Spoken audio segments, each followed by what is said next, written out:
If you carry a firearm and discharge your weapon in self-defense, you could face hundreds of thousands of dollars in legal fees and expenses. So carry the protection of CCW Safe, Self-Defense Legal Services membership. Upfront payment of all criminal and civil defense costs with no out-of-pocket for members.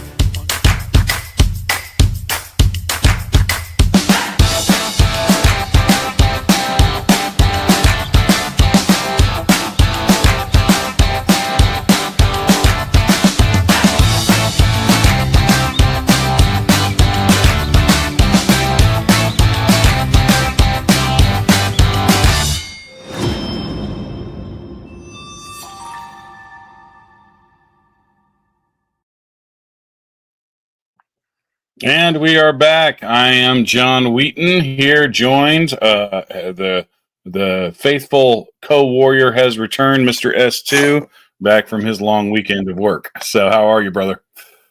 Hanging in there, man. Keeping on. I hear you, as we all are. So tonight, and I apologize, this is had some technical difficulties here at the very last minute, and so that's why we got started a little late tonight, and I apologize, but I promise we will make it up to you in the subject matter at hand, which is further diving down the rabbit hole of the connections of the Muslim Brotherhood and our politicians, primarily on the left, but nobody is immune to this.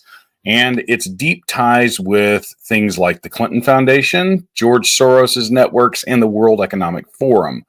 It's going to be a information-packed episode, and I know S2 brought his best here as well. So we're going to get started here in just a moment. And real quick, I know we haven't had a conflicted question in the last couple of episodes, but I'm going to pose a question to the audience that I want you guys to think about and answer. And tonight's question is, what is a bigger danger to the United States? Is it communism or is it Islamic extremism? Save your answers and why you would think one or the other. I have a very unique answer for this at the end, but let's keep that until the end. So which is more dangerous, Islamic extremism or communism? Yes. Yeah, spoiled it. But before we get rolling with this, join the Crusade. This is just a reminder for you guys to go over and join the Crusade. At the Survival Dispatch free Substack. If you sign up for a free Substack account, you will get our Saturday Watch Guide, which gives you all of the information you need for all of the content that we put out on a weekly basis, and where you guys can find it and why it is important for you guys to peruse that, because in a ever-changing world and a very, very important time, we need to know where you can find the truth, and that is important, and you can find that at Survival Dispatch. So head over there, sign up for a free account. It is you guys will not be disappointed. That's how you guys can also find out when we have episodes and content coming out. We have all kinds of stuff out there on the interwebs, on X, on Substack, on our YouTube channel, and that is the place to be. And it also fights big tech censorship, which is the number one way they keep you guys from having our content, is not notifying you when it's out. So let's fight against that. And it's absolutely free.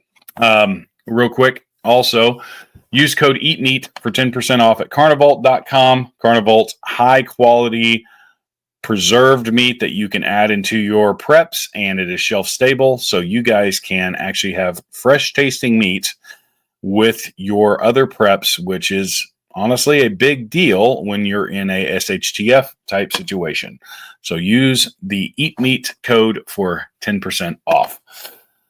All right, before we get to our main topic, I wanted to share a excerpt from this big story that's been going on from Europe. And I know you guys, if you've been on X or been on any kind of social media with conservative content creators, There was a video that's been going viral and lots of posts about these two young girls, I think in Scotland, fending off would-be migrant attackers. And this is a developing story. This went viral a couple of days ago. So let me get here and share this here. This is from Terrible. Terrible, just so you guys, not terrible, terrible. And this is a video, 43 seconds. Let's watch it real quick and then what this shows and then talk about what has developed.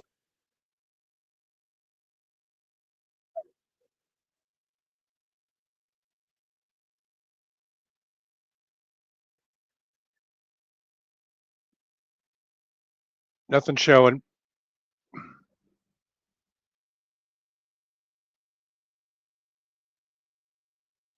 John, nothing showing. Sorry about that. I didn't add it to the stage. Let's start it again. Yes, you have a knife. Fucking profit. You're fucking bad and Why are you fucking with us? You're fucking kid bastards. Show the knife. Show the knife. Show the knife. Get away from us. Show the knife. Show the knife. Don't touch it. That's it. That's it. Show the knife. Show the knife. That's it. Don't fucking touch my little sister. She ain't fucking 12. Wait until I fucking touch you. She is fucking 12 and you just battered me, mate. Wait until I fucking touch me. Yeah, show the knife. Maratha. Don't touch your gun to me. Don't touch it.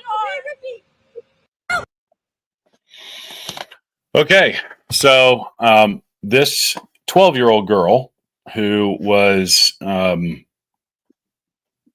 clearly perturbed that this Muslim guy who was telling her constantly, show the knife, show the knife, show the knife, so that he could somehow be able to show this to authorities, and was goading her into this display. She's been arrested at 12 years old. And, while I understand, we shouldn't go around wielding knives and things like that, but I think that given the amount of rapes that are going on in England, Scotland, and all of these other European nations, I mean, they have skyrocketed. And the thing is that all of these migrants know that they are protected by this government who is throwing people in jail for Facebook posts. You don't have to wield a knife to go to jail for being against the Muslim invasion that's going on. You can simply just put a post on Facebook. S2, what are your concerns with now we have young ladies who are afraid of these Muslim rapes, who are literally carrying weapons with them to defend themselves? My real concern is that parents are letting their kids, especially their young girls, out by themselves without any protection, and the fact that there's no men around that could have stepped in to intervene with us. Yeah, That's and I what really think you bothers me. saw. Well, and honestly, you saw a couple of men walking by in these walkways that they were at. It looked like a very public area. So yeah, where are the men? Where are they? Where are the protectors? Where are they at in order to keep these young girls from being in harm's way?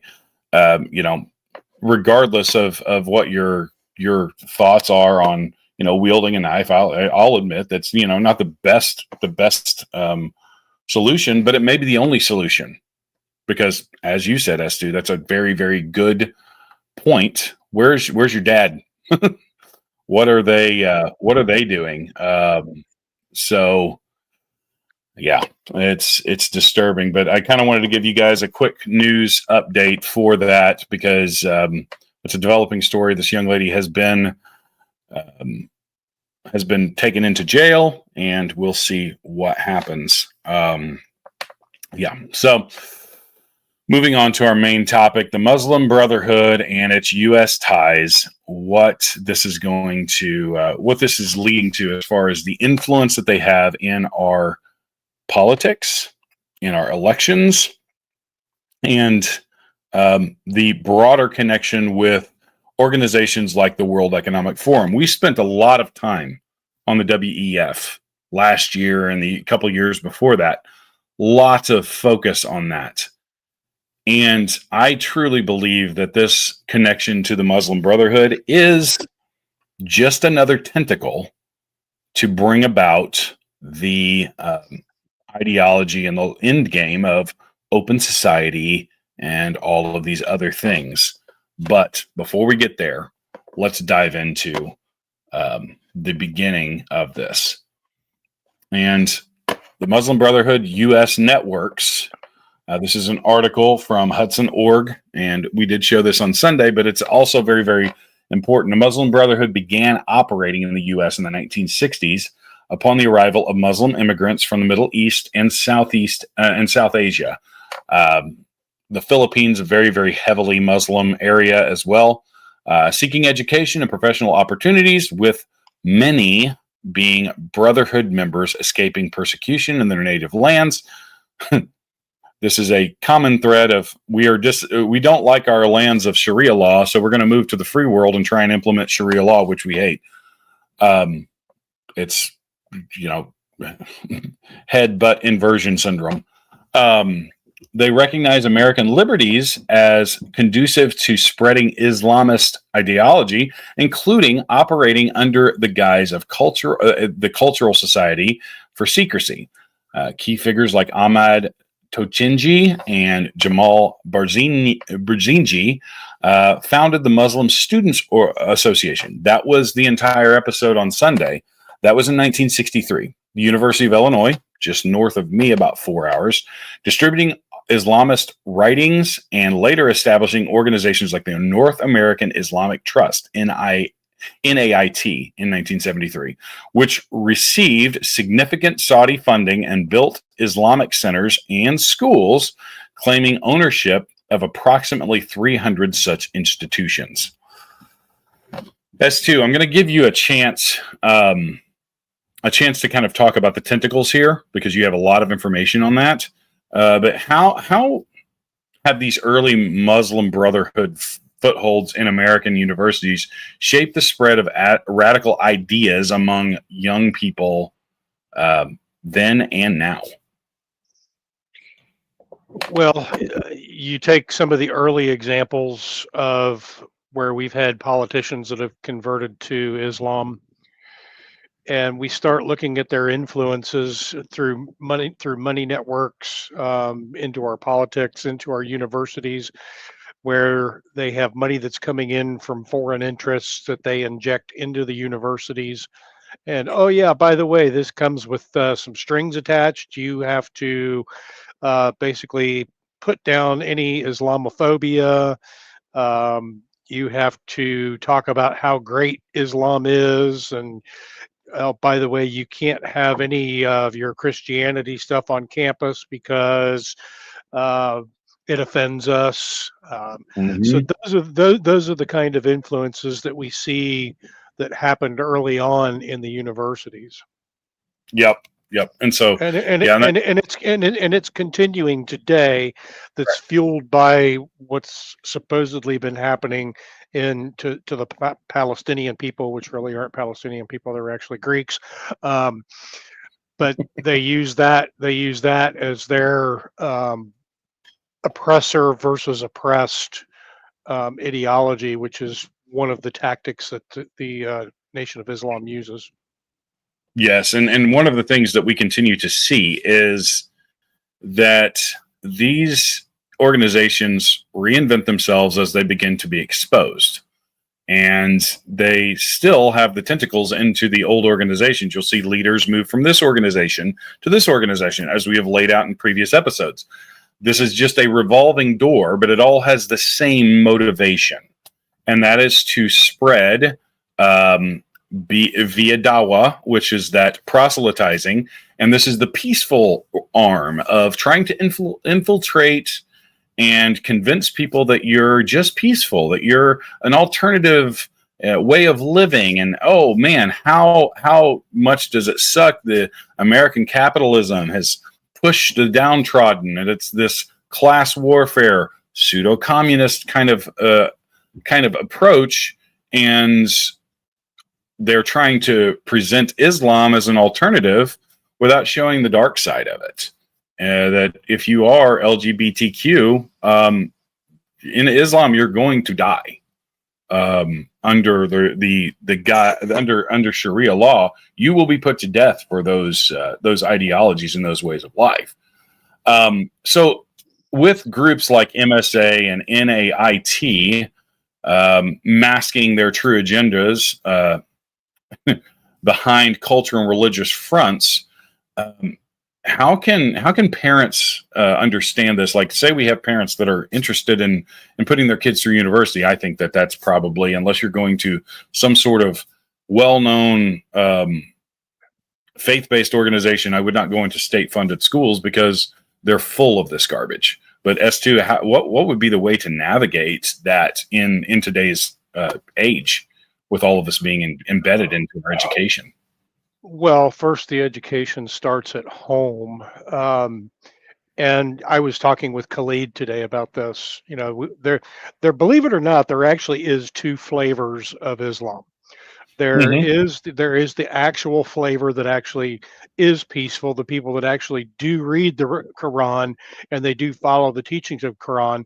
And as we were citing today, there are things in the Bible. It's kind of uncanny, but there are things in the Bible and things that are in the Quran that are very parallel to each other. I mean, right on down to some of the sayings, or they call hadiths in the Quran. And we have verses in our Bible that they seem to run exactly parallel to each other. So I don't think that that's a mistake. I don't think that that's a coincidence. But then what we have is the radicalized side of Islam, that they cherry pick certain pieces of verses out for their purpose to be able to spread their jihad. And that's what I think needs to be educated into our kids at home, to say, look, you need to teach them how to recognize which one is what. Because yes, they come to you with gifts in their hands and, oh, I'm peaceful and I'm peaceful. Oh yeah, by the way, we have to kill all Christians. Oh, we forgot to mention that. So those are the radical ones. And I think recognition is probably paramount to teach kids at home about what is the radicalized side, and what are the signs that you're dealing with somebody that's part of that radical side of that ideology. Yeah.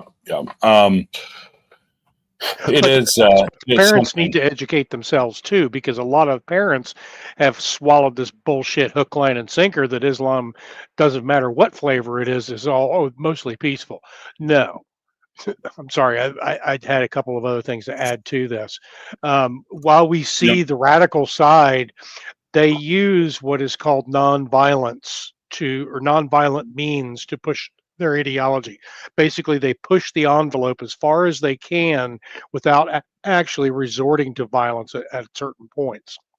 Yeah. Yep.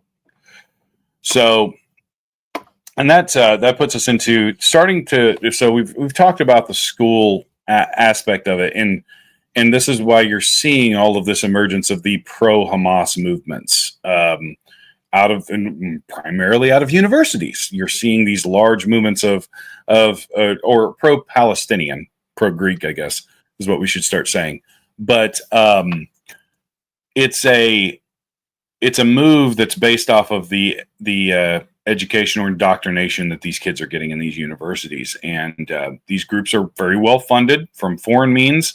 And, we talked about the USAID connections for these groups as well.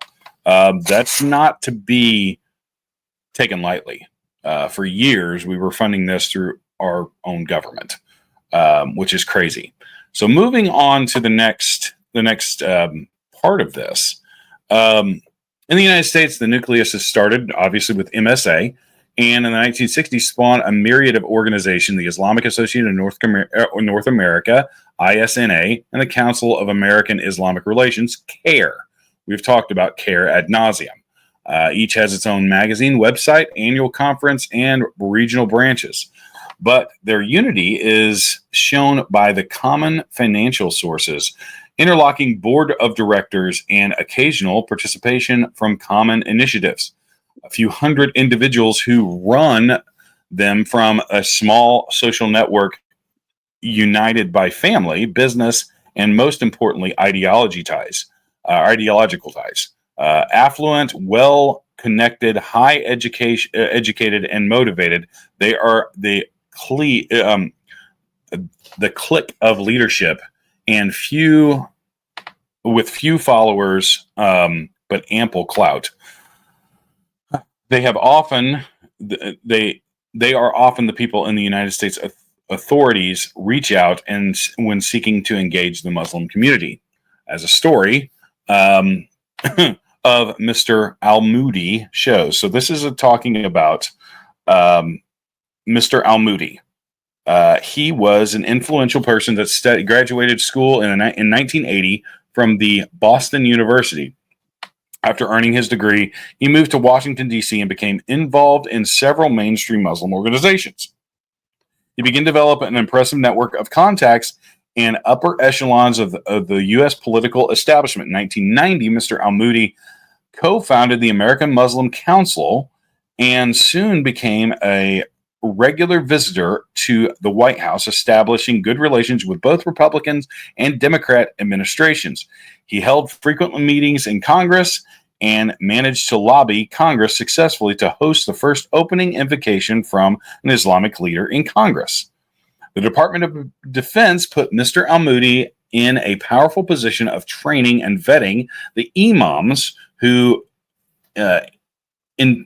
attend the religious needs of the Muslims in the military.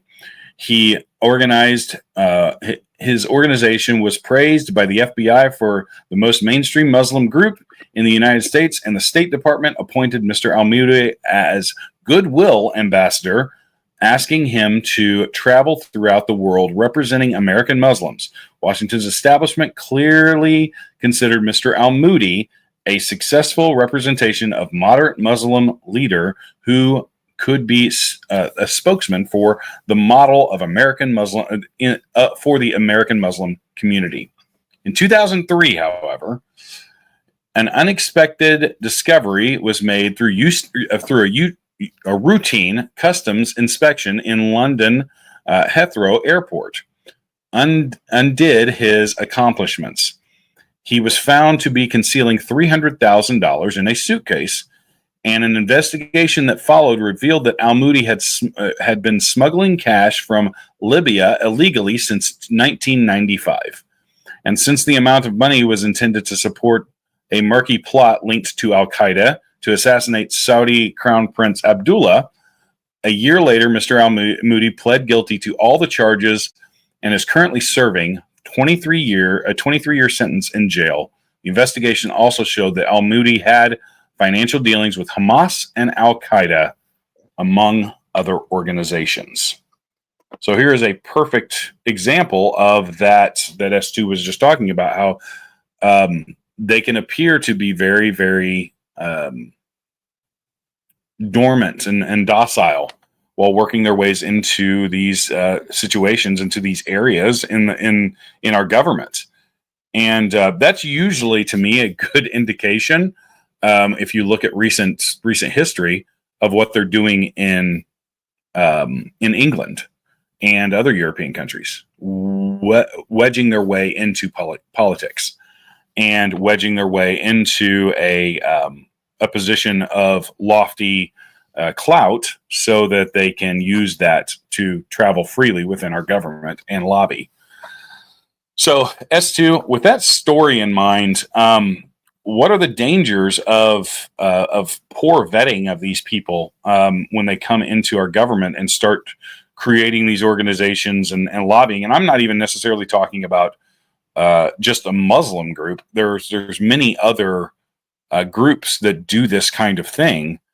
And just one more, my reason why we need to decentralize the government. S2, what are your thoughts, having shared that story? Well, it's like everything else that's been going on over the last 4 or 5 years and it's still going on. There's a lack of vetting going on of individuals, a lack of checking into their backgrounds.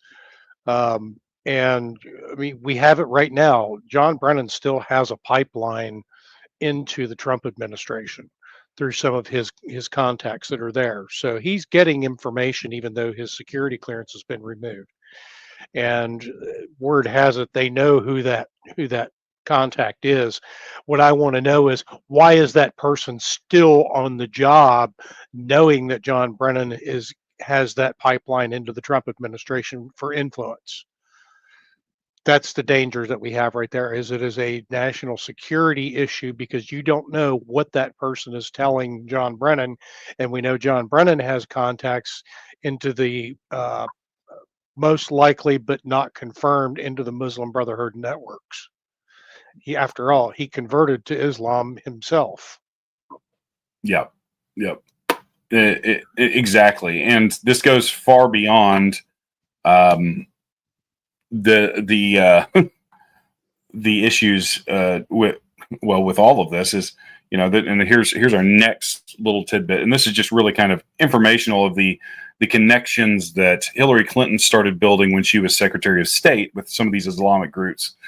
And then this is well documented that from some of these Middle Eastern countries that she visited, ended up the Clinton Foundation, because remember, the Clinton Foundation was nothing but a money laundering scheme for Hillary and Bill Clinton to make money off of various different avenues. Whether it be the issues in Haiti, where they funneled millions of dollars off of relief efforts for the Haitian people.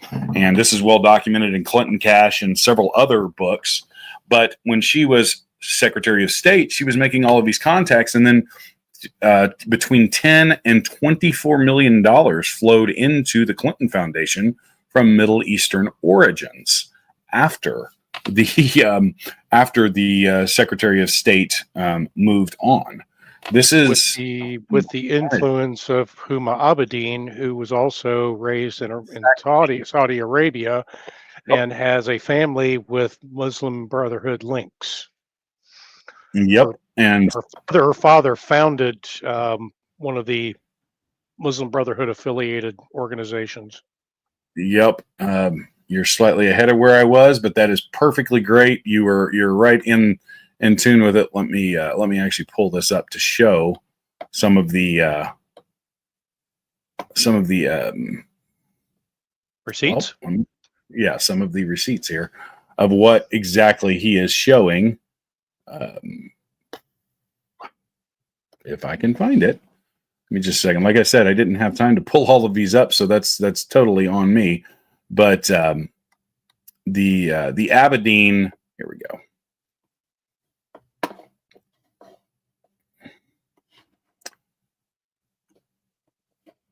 The Abedin connection, linking to Saliha, I think that's how you say it, Abedin and the Muslim Brotherhood. This is Huma Abedin, a Muslim Indian American politician, has been in the headlines. And this was, let's see, when was this article? This was in 2016, updated in 2020. Has been in the headlines. Remember, she was her aide when she was still running for president in 2016 when she lost to Trump. And that's where the whole Anthony Weiner thing happens. And now she's even more embedded into what we're going to get to in a little bit with, she is, I think, engaged to Alex Soros, which is George Soros' son. So Abedin is very much a key figure in all of this, in creating this pipeline. She was ever since Hillary Clinton decided to run for president.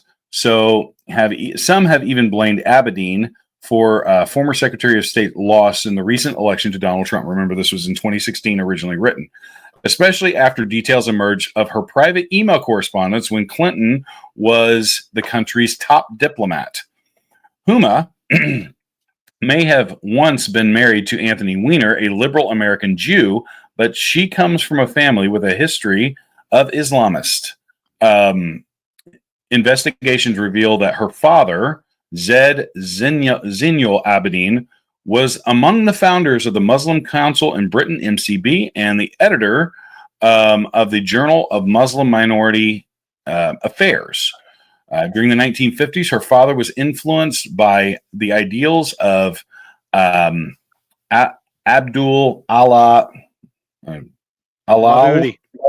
Madudi. So, and Duty, my duty, your duty.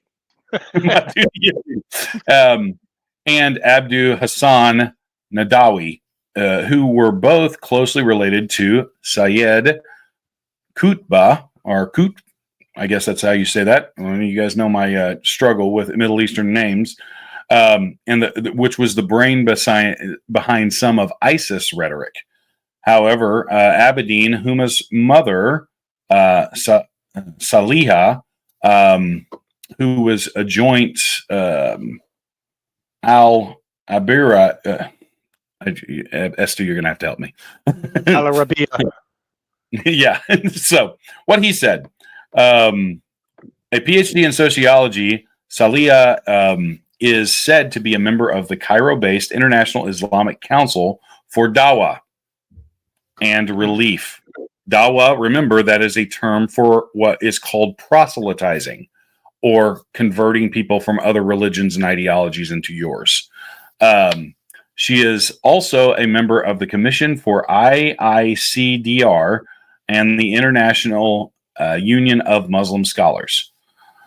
So, implementations of Sharia have been the subject that is close at her heart. It is a part of her book, as well as the doctrinal dissertation, Women in Islam, Their Rights and Duties, which was submitted in 1999 in Egypt on behalf of the International Commission of Women and Children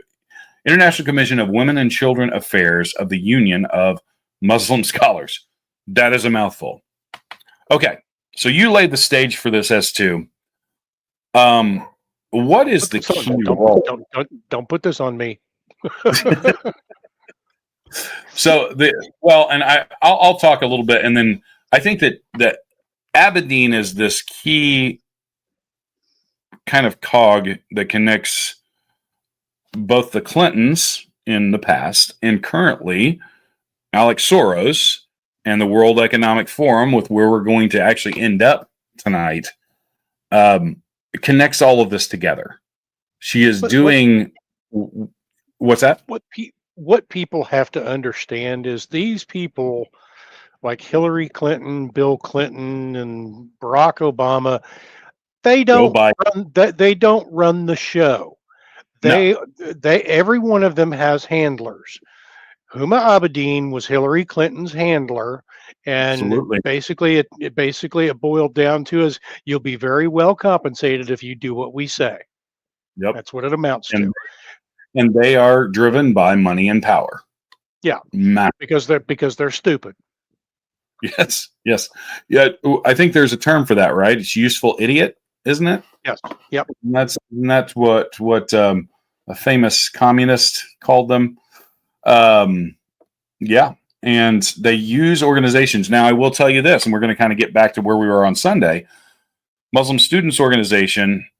Abedin was a graduate in her undergrad. She was a prominent member of MSA. So all of this stuff is connected, and all of the finances are flowing through this center hub. Think of all of these organizations as spokes on a wheel. It's a lot of spokes, but spokes on a wheel, and the hub that everything flows in and out of is the Muslim Brotherhood. That's why they try to keep this stuff. They try and keep a guise of being the peaceful version.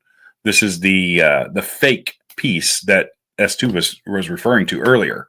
They are the hub that drives this wheel, and and they're very deeply rooted in our political process, as you can see here. And we'll get to some that are in Congress currently, too. What they've managed to do is something that we have not managed to do. The Muslim Brotherhood has managed to build an entire empire of a decentralized network. Mhm. There is no head of the snake. It's like playing radical Muslim whack-a-mole. Yes. The minute you put one down, another one or two pops up in its place. It's Hydra. If you're familiar with the DC cinematic or the Marvel Cinematic Universe, it's Hydra. Cut the head off snake, two more will grow in its place. And that's essentially what you have. They fragment, but they're all connected to the same hub.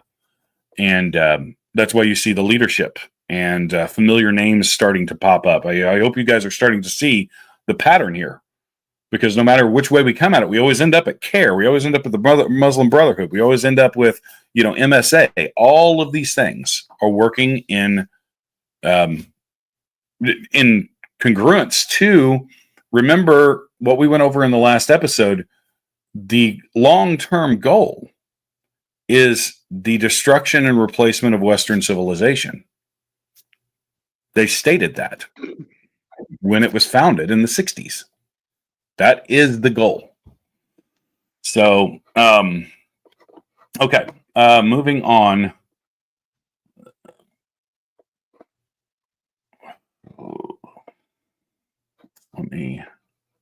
So this is just a quick on some of the stuff we talked about a few episodes back, but there is a renewed goal for designating the Muslim Brotherhood as a terrorist organization. So, quick 2-minute video here. Christine Frizzell brings us more details from Washington. The case against Mohammed Sabri Soliman is building. Recent court filings revealing he told authorities he wanted to kill all Zionist people and wished they were all dead, and would conduct another attack again. CNN reporting a Facebook profile that appeared to be his included old posts that expressed sympathy for the Muslim Brotherhood, a group Senator Ted Cruz once designated as a terrorist organization. The Muslim Brotherhood and the jihadists, they believe in using violence, using murder to force people to embrace their radical. Oh, the world just happened. Well, anyways, I don't know. We're not watching the rest of that one. My apologies. So, and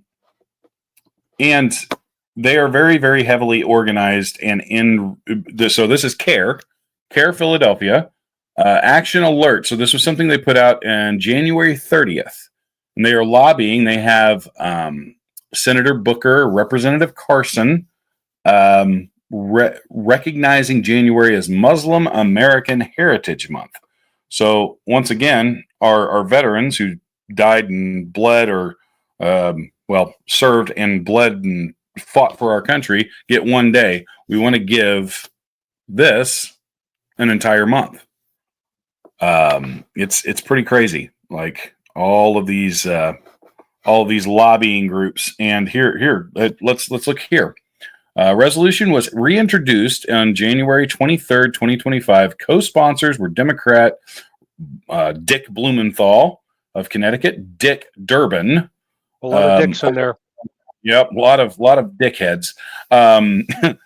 Tim Kaine, Andy Kim, Amy Klobuchar, Chris Murphy, Patty Murray, Alex Padilla, Chris Van Hollen, and Peter Welch. In the House of Representatives, obviously, Rashida Tlaib, Ilhan Omar, Latifah Simon, all supporting this resolution of trying to further the influence and the recognition of Islamists, and a month that is dedicated to that. It's kind of insane.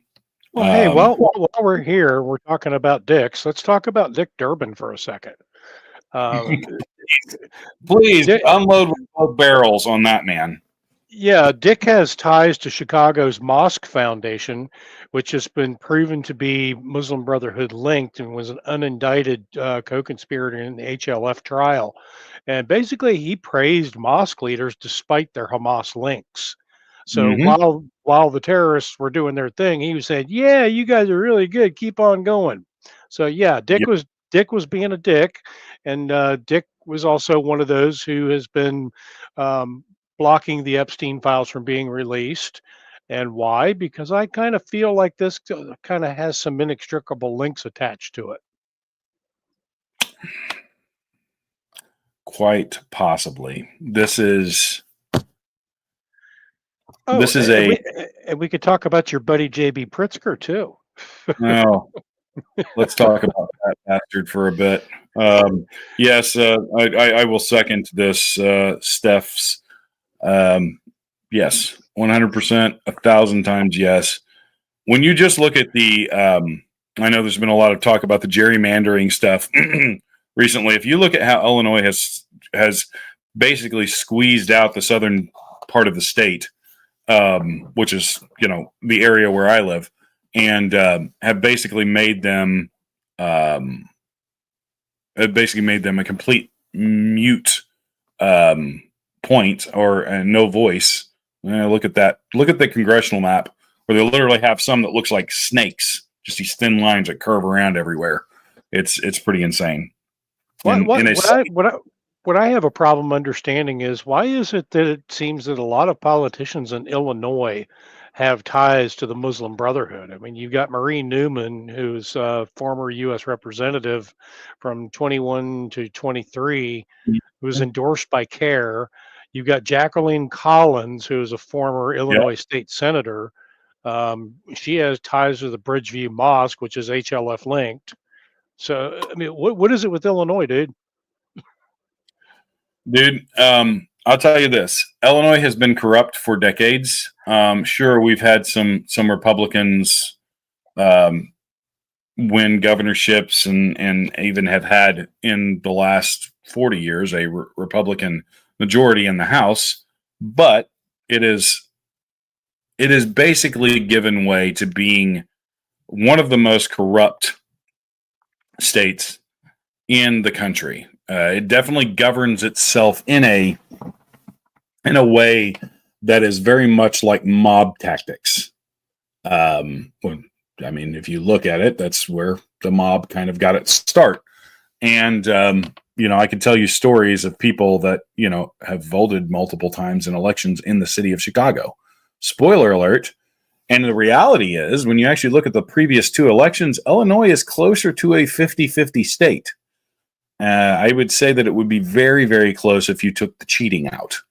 But the problem is they have complete and total control of the Chicagoland area, which is where the vast majority of the population is, and they can push and cheat and do all of the things that they want to get their jollies. And that's what we deal with on a regular basis in Illinois.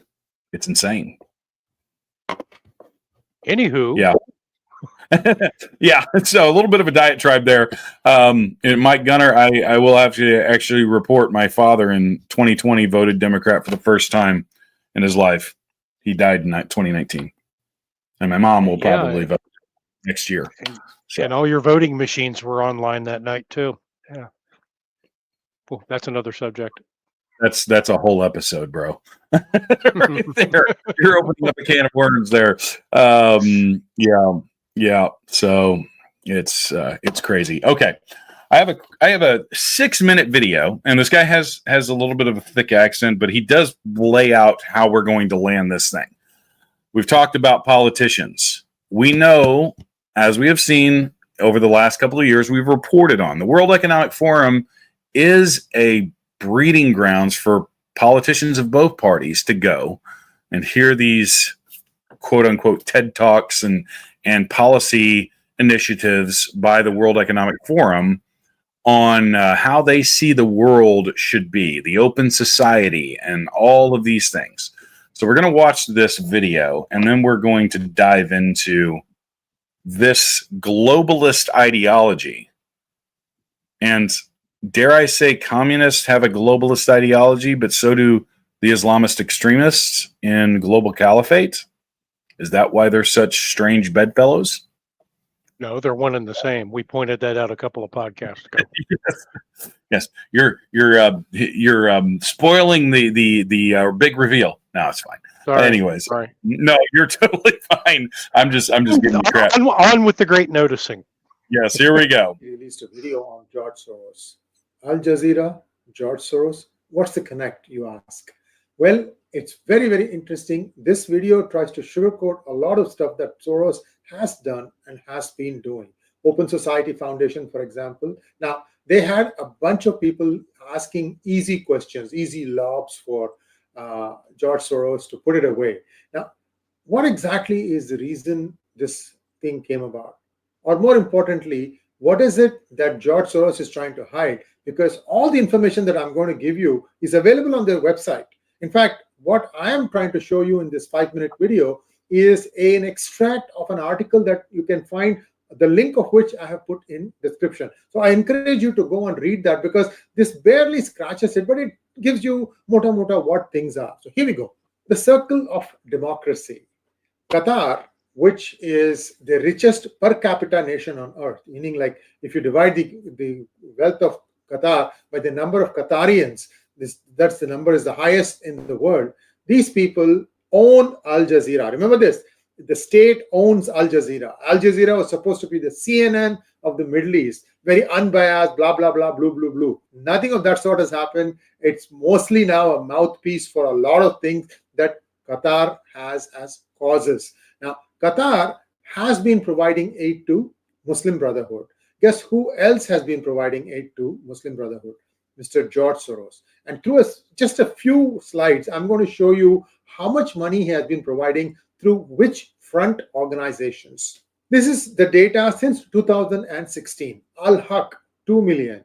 Al-Mizan, 1 million. Both these things go to the Popular Liberation Front of Palestine. And I'll show you what that is in just a moment here. And then he's an equal opportunity disruptor, meaning like he's disrupting things in the United States. He's also disrupting things in various countries in Europe. So he has a few European organizations for which he is funding, as well as the American organizations who typically take pot shots at India. For example, the ISNA, CAIR, IAMC. I call them all as alphabet soup organizations. You get the idea. So you're going to have even more such things coming out, especially when we try to tell you about how these things link up very nicely with entities such as Equality Labs. All of this coming from the same fountain, guys. Now that the roots have been established, you'll start seeing other people probably funding into this, but the story is the same. It's one genesis that leads you everywhere. Here we go. Popular Front for the Liberation of Palestine has a collaboration with Hamas, and they're two organizations that actually go from George Soros to lead into that. One is Al-Haq, whose director is Shawan Jabrin, and Al-Mizan, whose chairman is Kamal El-Sharafi. One was a military recruiter, the other was a former member of the PFLP, and together they... With a thick accent, he's better at pronouncing names than I am. Huh. Anyways, sorry. Continuing. Why does George Soros look like Fred Sanford? There is at least one arm's length distance. He can always take the plausible deniability route, saying that, oh, I didn't know PFLP was funding a terrorist organization. Easy to get out, right? Anyway, so I don't know at what point this game is going to stop. I don't think it's going to last for very long. Here is the other interesting networking. Remember I told you about CAIR and ISNA, and I showed you that table. Soros donated 500,000 to ISNA, and in turn, it is nothing but a front of the Muslim Brotherhood. Now, CIR is a unindicted co-conspirator in a $12 million Holy Land Foundation case, which I covered many weeks ago. You can take a look at it. The amount involved was $12.5 million. This from United States too. So I'm going to pause it here because I'm going to talk about this just real briefly, and then we'll get back to the rest of it. Look at this. We've talked about Holy Land Foundation. Remember, that was broken up. CARE, we've talked about that. ISNA, that we talked about in the last episode. Islamic Society for North America, that's the same thing running through there. Muslim Brotherhood to Hamas. Look at this.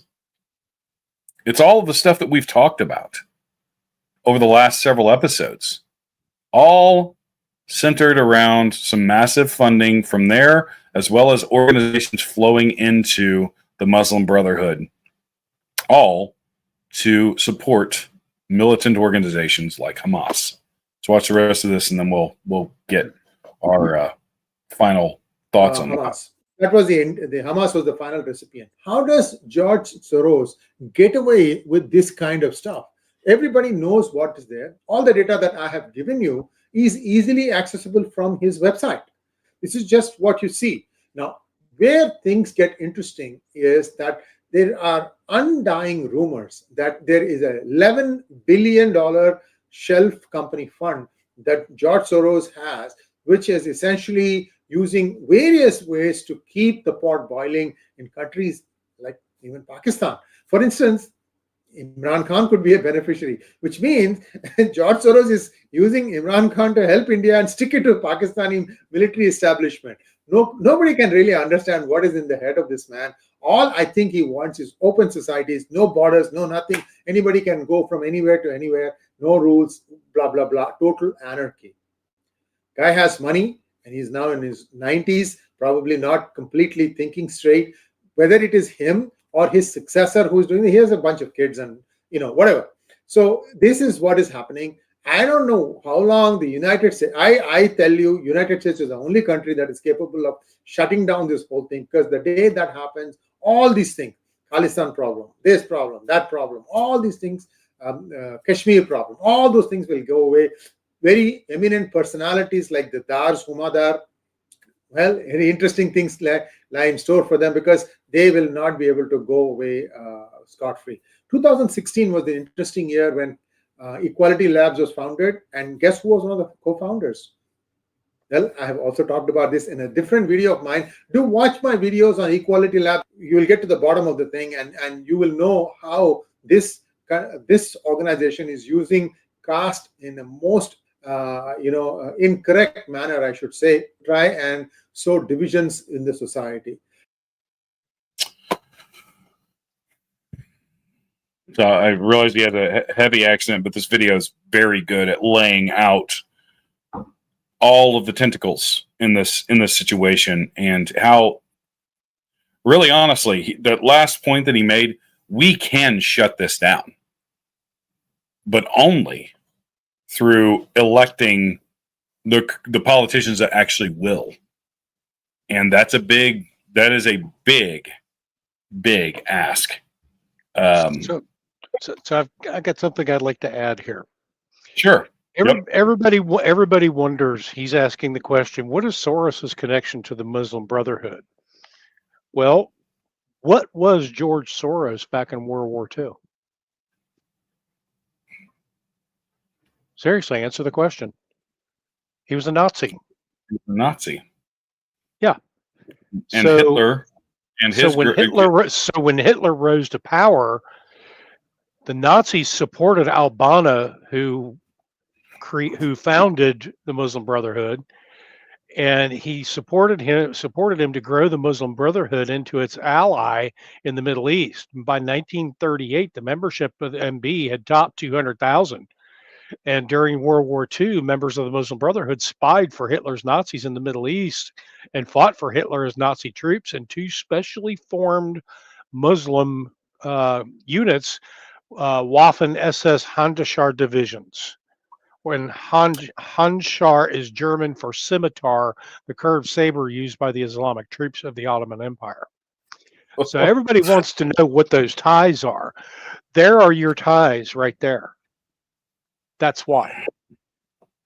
I believe that George Soros is trying to be the second coming of Adolf Hitler. Yeah, that's pretty crazy. That's pretty crazy.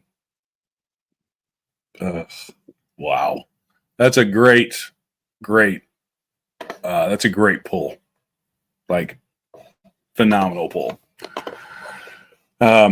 So, and we talk about, you know, obviously there's articles about this. The video really did a good job of laying this out, but all of the connections between open society foundations have invested vast sums into promoting radical globalist agendas under the guise of human rights, combating racism, and financed organizations connecting Islamist extremists operating in the United States, Europe, and the Middle East.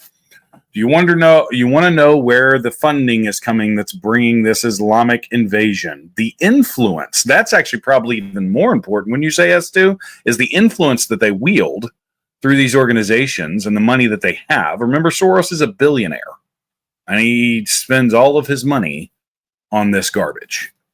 And his son, Alex. Oh, his son's a fucking idiot. Well, but he's carrying on the legacy, and he is connected. And I don't think that the relationship with Huma Abedin is by chance. I don't think this is just some kind of chance romance that just happened to spring up out of nowhere. I think that she may be his handler to make sure that he stays on task. That very well could be, but Alex Soros is an idiot. You know what George Soros got for his? You know what George Soros got for his birthday? He got stock from Rivian that basically lost $11 billion. So yeah. Rivian, and that was the best investments. Yep. Yeah, we actually briefly supplied parts at my work. I'm working in an auto plant to Rivian, and they went belly. Well, they're still technically a company, but they have lost tons of market value. Yeah,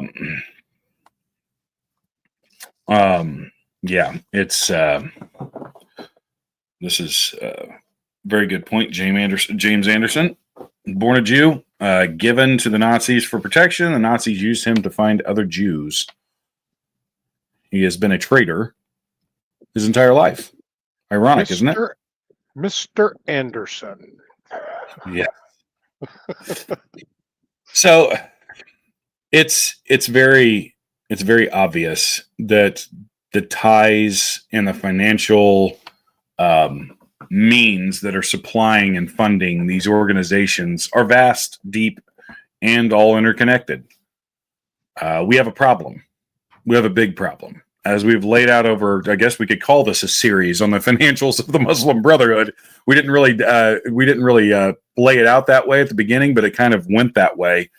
And all the ties that they have. This is a problem for us and our way of life, because they have stated this in multiple ways. And honestly, Soros is the same way. They don't hide what they're trying to do. Sure, they may disguise it behind language that the everyday person doesn't understand. But make no mistake, everybody is after our way of life. Everybody is after destroying and crushing Western civilization and biblically based ideologies. They want to destroy us. We are the target. Make no mistake. And we have to fight against it in whatever way that we can. This is as Man of Action says, a real big problem, a humongous problem. Yeah. S2, your thoughts on all of this that we've been laying out, and how do we combat this? How do we even start? I've said it time and time again. Everything starts locally. So you have to be up on what's going on in your local vicinity, your municipality. You know, one of the ways that they've been able to spread is by having these mosques built. And there's been some talk about these mosques only being allowed to be accessed by certain people who are in mosque leadership there, and that they're actually storing arms and supplies within these mosques. So you have to be aware of what's going on in your own municipality. And when these things come up, you have to have the your city councils, your county commissioners, and those sorts of things involved to say, no more. You're not building this here. We're not having it. Yep. Once you cut off the pipeline for them to be able to establish ownership in your area, then you can begin to dwindle away their influence within your local governments. Yes. It's not gonna happen from top down. But as Shri said in the last video, um, if the Muslim Brotherhood was designated as a foreign terrorist organization, that would do a lot to go in that direction. Their assets would be freezed. They would not be, all of their organizations and their NGOs that they've established in this country would come to an absolute end overnight. Yep. Because if you wonder, and the best way to kind of tell if they're well funded or not, look at the vast amount of power they have been able to accrue in the last decade in Europe, with even still, I think, in single digits as far as the overall population, vast levels of power. Well, to gain that level of power, you have to be either very, very well connected, or you have to be very, very well funded. In a lot of cases, both. Yeah, in their cases, it's both. I mean, he kind of pointed it out that if you look at Qatar is probably the #1 nation state contributor to the Muslim Brotherhood. I think in the areas there was a memorandum, I forget when it was written, but between 2011 and 2021, there was $1.8 billion that Qatar had donated to the Muslim Brotherhood. Now, that being said, if we look at their financial networks, they have several different ways that they make money. First off, they buy land. They buy land. They start businesses. They have a monopoly on the halal foods grocery stores in the United States, so they make money that way. The other way that they are able to gain financing is through what they call Hawali networks, where basically I'm a billionaire over in Qatar, and I want to give the Muslim Brotherhood a bunch of money. Well, they use the Hawali networks to as intermediaries. You'll have one guy, I'm a billionaire over here, Muslim Brotherhood's over here in the United States. There's a middleman in the middle that takes a small percentage of a fee, and then he takes that money and he transfers that money over to the Muslim Brotherhood.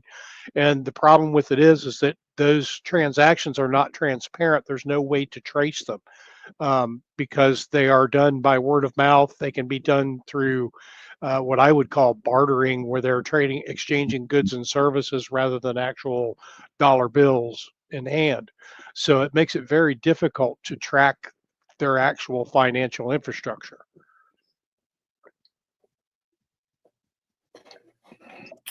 Yeah, and Man of Action's definitely on point here, being shuttled over to overwhelm the country's infrastructure and sow division. That's 100%. Yeah, and I think Steph also has a good point here too, in her last comment on the YouTube channel. Yeah. Qatar tried to give Trump a jet. I don't know that he actually took delivery of it. There's been a lot of talk about that recently, about whether he's using taxpayer money to fix it up for his own jet, but I don't know whether he ever took delivery of it or not. Yeah. Yep. And we're guys, one thing, definitely we need to be praying that all of this get revealed to the public too.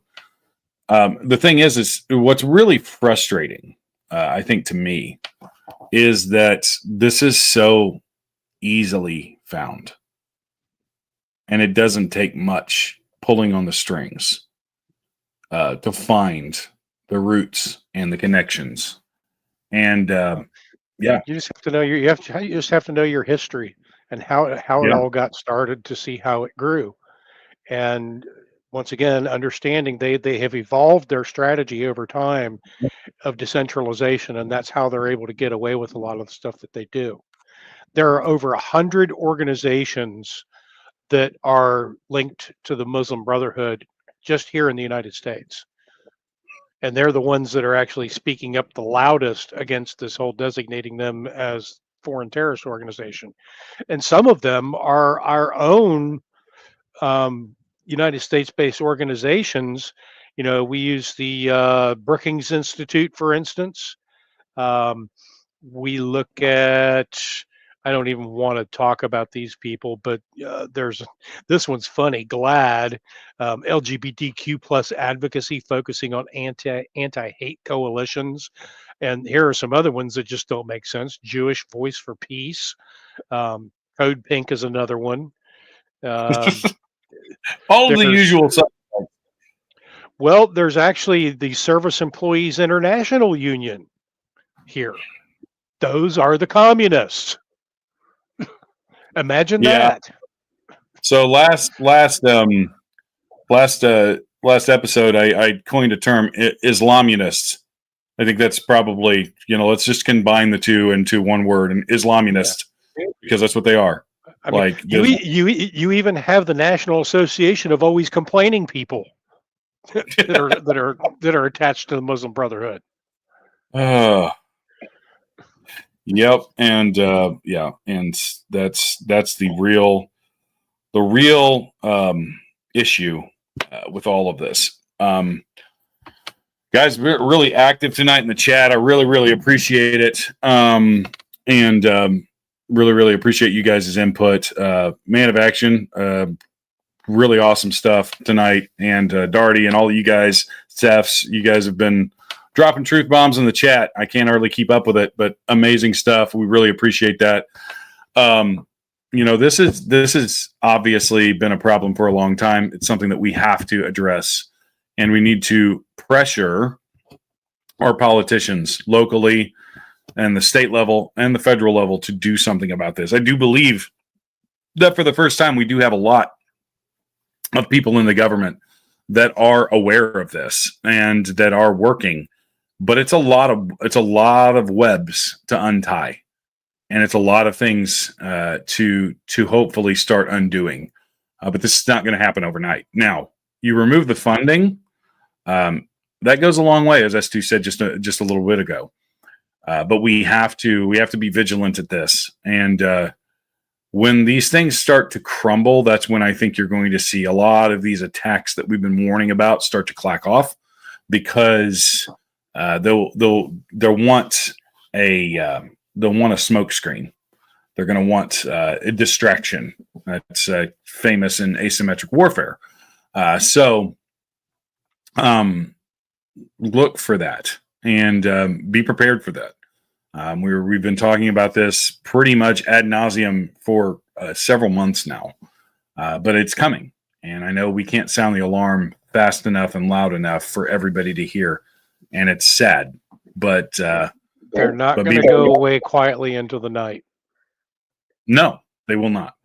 They will not at all.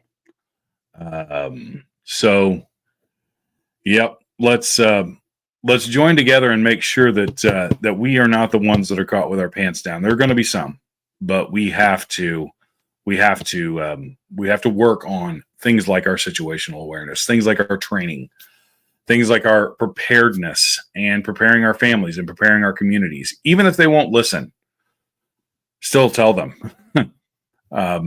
because at some point it's going to hit us upside the head. I fear. This is extremely important information for you guys to have at your disposal. Real quick, before we let you guys go, don't forget to run over to our Substack and get signed up for a free account that's going to give you guys access to the Saturday Watch Guide, our all-comprehensive guide that's going to give you everything that we put out during the week. And that's just our way of saying thank you for signing up to that. If you guys want to do further support, if you guys love what we are doing and want to further support it, we also have our paid membership, The Guardians. That gives you access to a lot more stuff behind the scenes. a lot more stuff that's going to give you the tools that you need, and much more of this kind of stuff. If you sign up for that, it's going to also alert you guys when we're going live, because Substack does not suppress like other platforms do, and that's very good. We also put out a lot of briefs, a lot of intel, a lot of information for our Guardians level, and you'll get early access to our content creators on Survival Dispatch for preparedness and all of that kind of stuff. And it's a wealth of knowledge, and very, very worth that. So if you guys want to further support us, that's an option that you guys can do. Like to thank S2, as usual, bringing a bunch of truth bombs and a bunch of insider information for you guys. Don't forget to remember our supporters. Go ahead. I didn't even get to like 30% of what I was bringing on the show tonight. Which is that tells you that there is a lot of this. So, and real quick, I have an announcement to make. Give me just a second, because I didn't have it queued up. Then that's on me. Let me find it here real quick. S2, any other closing thoughts that you have for our people? No, I've run my mouth enough tonight. Okay. Drum roll, please. We have a very, very special panel tomorrow night. Chris is hosting a panel with Mike Glover. You guys know him. Khalid Muhammad, you know him. And Sarah Adams is making her debut on Survival Dispatch, famed CAA targeter that ran down the people responsible for the Benghazi attacks, which is known as 13 Hours in the book and the movie that came out. She is joining tomorrow. It's going to be a jam-packed episode. Same time, 7 p.m. Eastern time, and you guys don't want to miss that. So sound the alarms. Let everybody know. They have a amazing show. The only thing I am upset is that I am not on the panel, but I have other things going on tomorrow night, preparing some stuff. So you guys will not be let down, though. That's a all-star panel that's going to absolutely bring some amazing information, and they're going to be talking about stress inoculation, pre-attack mental reps, OODA loop in the real world, family comms plans, a lot of stuff that's going to help you guys prepare for what we all know is coming. Yes, and I'm gonna throw this up there real quick. Tim, hit the like button. Share this content on your social medias. Show us that you guys. That's the easiest way you can support us, is to like and share and subscribe to our content. It really is. Don't forget our sponsors: CCW Safe for self-defense insurance, Carnivalt for that amazing high-quality meat, Eat Meat for 10% off, and then Compliant Technologies, hands-on police gloves that all of your local law enforcement should have in their arsenal. They are incredible. We want to thank you guys all. I have one last thing to say. Go ahead.